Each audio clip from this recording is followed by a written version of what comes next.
Okey, cuma yang menjadi isu sekali.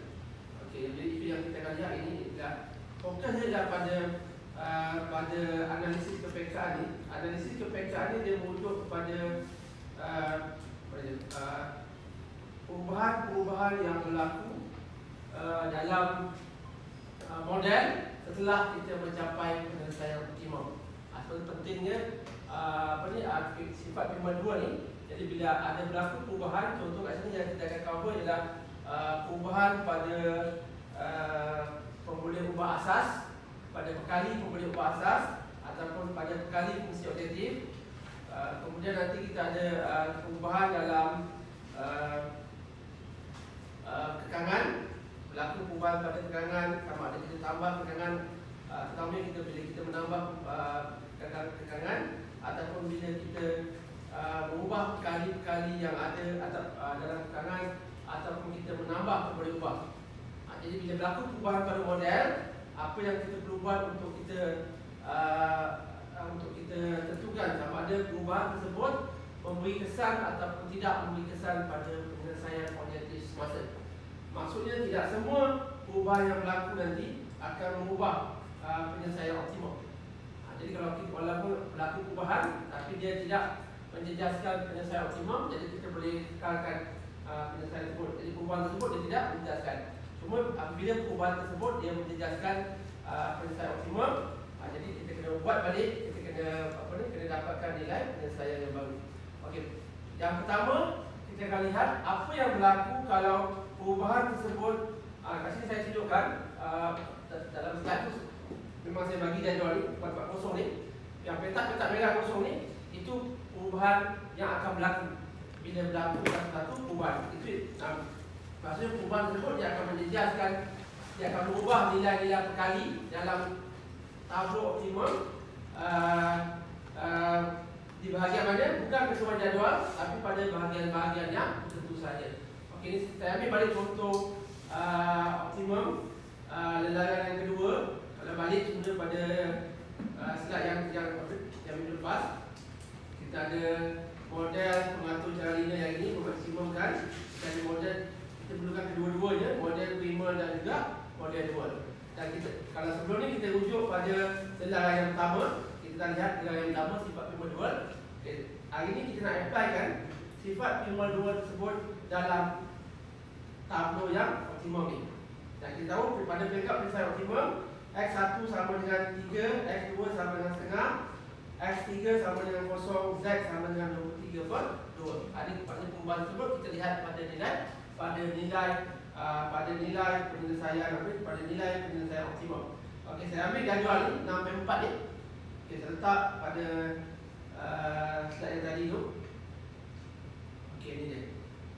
Saya senaraikan kat sini supaya kita boleh nampak tabel optimum. Dan juga kita boleh ini model dia, kita perlu tahu apa model asal dan juga model dual dia sebab dia berkait antara satu sama lain. Okey, jadi katalah perubahan ini adalah perubahan yang berlaku pada pekali asas. Pekali asas dan kalau kita balik semula, kita ada model ni, kita ada 3 pemulihan ubah X1, X2 dan X3. Kita ada 3 pemulihan ubah keputusan. Pada peringkat optimum, pada penyelesaian optimum, 2 pemulihan ubah asas kita, 2 pemulihan ubah asas pemulihan ubah penyelesaian kita, iaitu X1 dan X2 ialah pemulihan ubah asas pada peringkat optimum. Sebab nilai dia, X1, X2 ni dia berada pada kolom pemulihan ubah asas tu.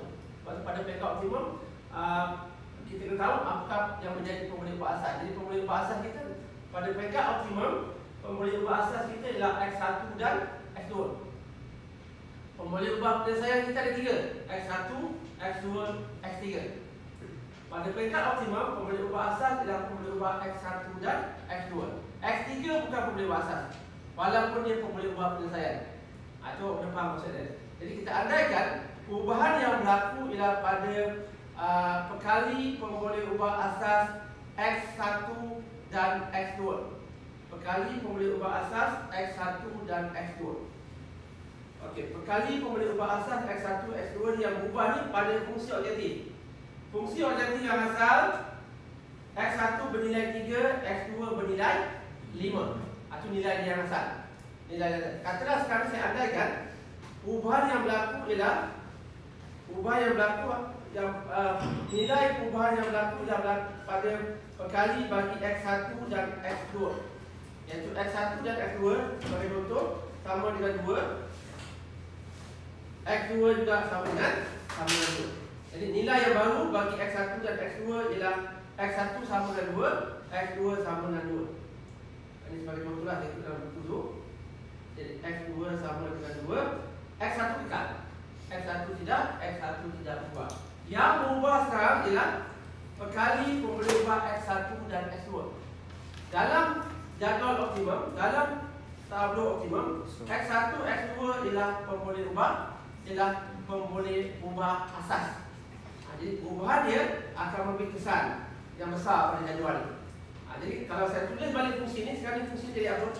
Fungsi yang baru kita ada memaksimumkan Z sama dengan 2 X1 campur 2 X2 campur X3. Itu maksudnya. Perubahan tersebut berlaku setelah kita dapat nilai penyelesaian optimum. Okey, bila berlaku perubahan ini, dia akan memberi kesan kepada pengganda simplex. Apa itu pengganda simplex? Pengganda simplex kita dapat nilai dia, nilai yang di atas ni, yang 7/10 dan 9/10.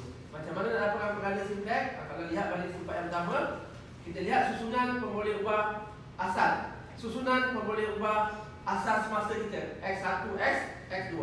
Kita ada vektor baris X1 dan X2. Kita perlu darab dengan matrix inverse yang ada dalam jadual tersebut pada peringkat optimum. Yang ada dalam jadual tersebut pada peringkat optimum. Pada peringkat optimum kita ada ni matrix dia yang kita nak ni 2/5, 2/5 negatif 1/5 negatif 1/10, 3/10. Ini matrix dia. Dan kita perlu darabkan. Yang ini apa? Ini ialah nilai-nilai perkali pemboleh ubah asas dalam asas masa. Apa pemboleh ubah asas masa kita? X1 dan X2. Berapakah nilai perkali ini dalam persamaan objektif tadi yang ubah tadi? 2 dan 2.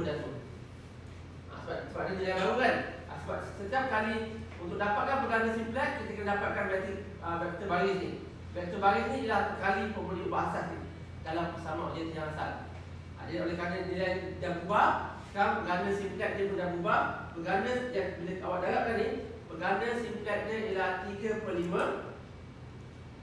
3/5 diselesaikan 2 darab 2/5 campur 2 darab negatif 1/10, kita dapat 3/5. Lepas tu yang kedua ialah 2 darab negatif 1/5 campur 2 darab 3/10. Yang kedua ialah 1/5.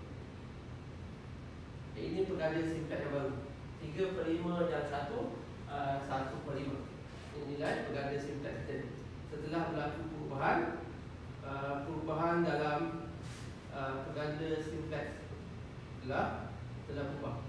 Setiap jadual dia ada pengganda simplex. Kan nilai pengganda simplex kita dah berubah. Bila nilai pengganda simplex kita berubah, dan tentulah nilai S1 dan R2 ni akan berubah. Dia akan mengubah keseluruhan persamaan ni sebenarnya. Dia akan mengubah keseluruhan persamaan Z ni. Tetapi oleh kerana dalam jadual ni X1, X2 ialah pemboleh ubah asas, itu menyebabkan nilai kosong ni kedua-dua ni akan dekat. Itu saja. Sebab itu nilai dia pun kalau kita kira dia akan dekat dalam kosong. Jadi perubahan pada perkali X1 dan X2 dalam persamaan objektif akan mengubah semua petak yang warna merah. Dia akan ada nilai yang baru. Jadi kita kira dulu, nilai S1 dan R2. Nilai S1 dan R2 ni, kita lihat pengganda simplex kita yang baru. Pengganda simplex kita yang pertama kita ada 3/5. 3/5 ni ini ialah untuk S1. Untuk S1, ikut susunan dia. S1. Okey, S1 tolak dengan nilai perkali S1 dalam persamaan objektif. Berapa nilai dia? Nilai perkali S1 dalam persamaan objektif berapa? Kosong. Betul. Nilai dia ialah kosong. Dia jawapan dia 3/5. Kat sini ialah 3/5. Nilai yang baru. Okey. Yang kedua ni 1/5 ni untuk R2. R2 sama dengan berapa? R2 sama dengan pengganda simplex yang X2 1/5 tolak dengan berkali R2 dalam persamaan positif. M. Negatif M ke positif M? Negatif ke positif? Negatif tak? Negatif. Positif ke negatif? Fungsi objektivitas Z dalam persamaan objektif kali R negatif. Jadi sampai sekarang masih confuse lagi. Jangan confuse sepanjang tahun, lebih ni buat confuse. Jadi berapa nilai dia? 1/5 campur 1/5 campur M. Nilai dia 1/5 campur M.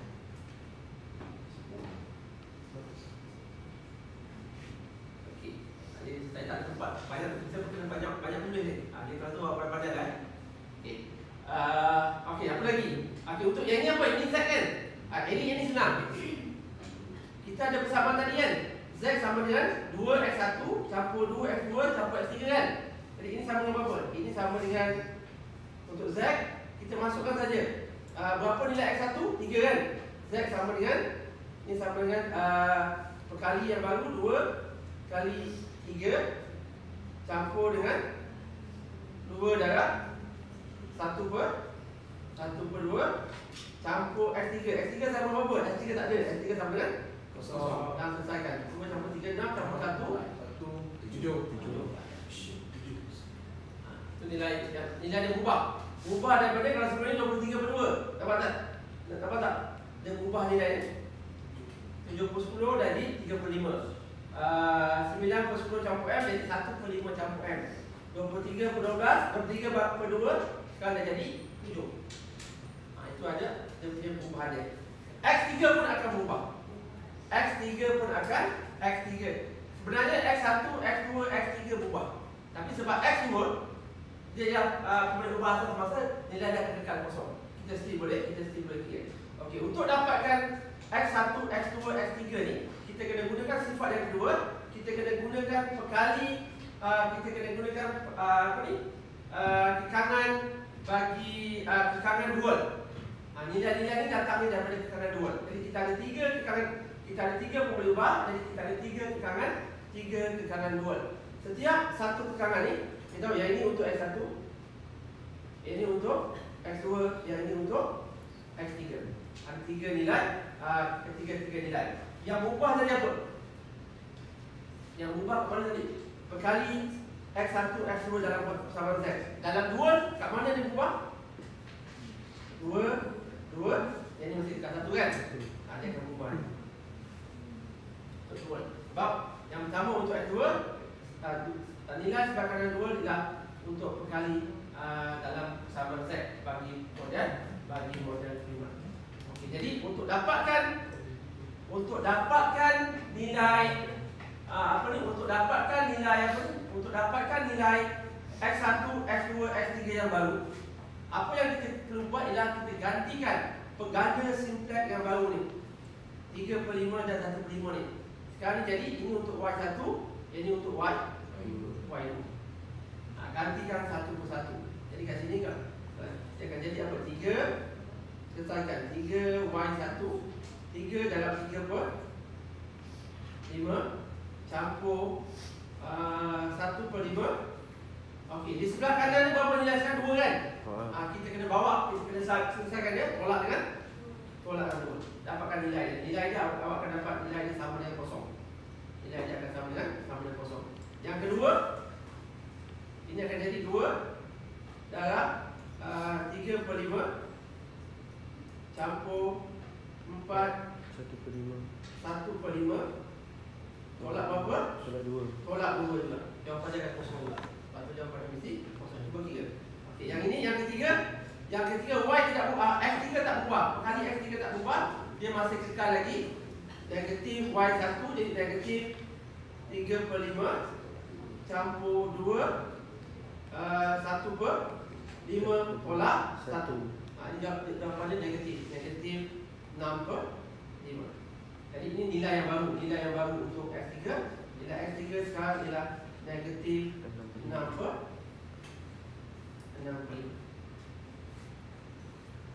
Jadi ada 4 petak yang berubah jika perubahan tersebut melibatkan perkali X1 dan X2.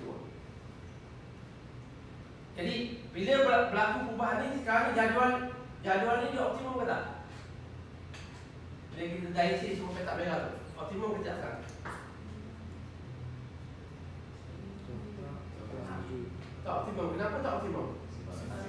Sebab ada berkali X3 yang bernilai negatif. Z kan? Fungsi Z kan? Boleh ubah masuk dan boleh ubah yang punya berkali yang paling negatif. Jadi sekarang siapa masuk? X3 akan masuk. Kalau X3 masuk, mesti ada keluar. Siapa yang keluar?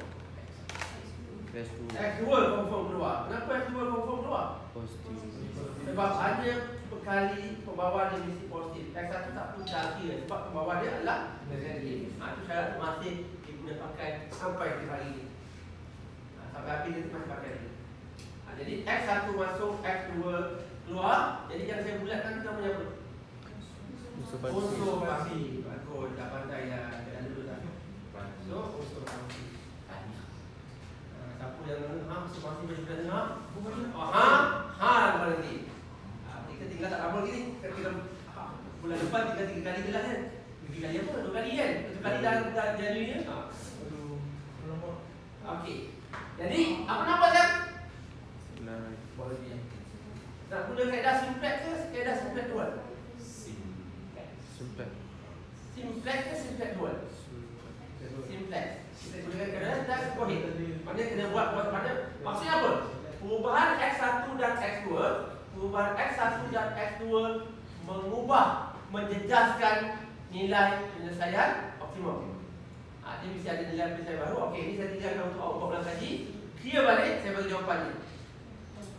Penyelesaian baru bila X1 sama dengan 25/7, X2 sama dengan 0, X3 sama dengan 5/7. Kalau tak silap hanya satu saja, hanya satu je proses saja. Z sama dengan 50/50/7. Cuba cek betul tak jawapannya.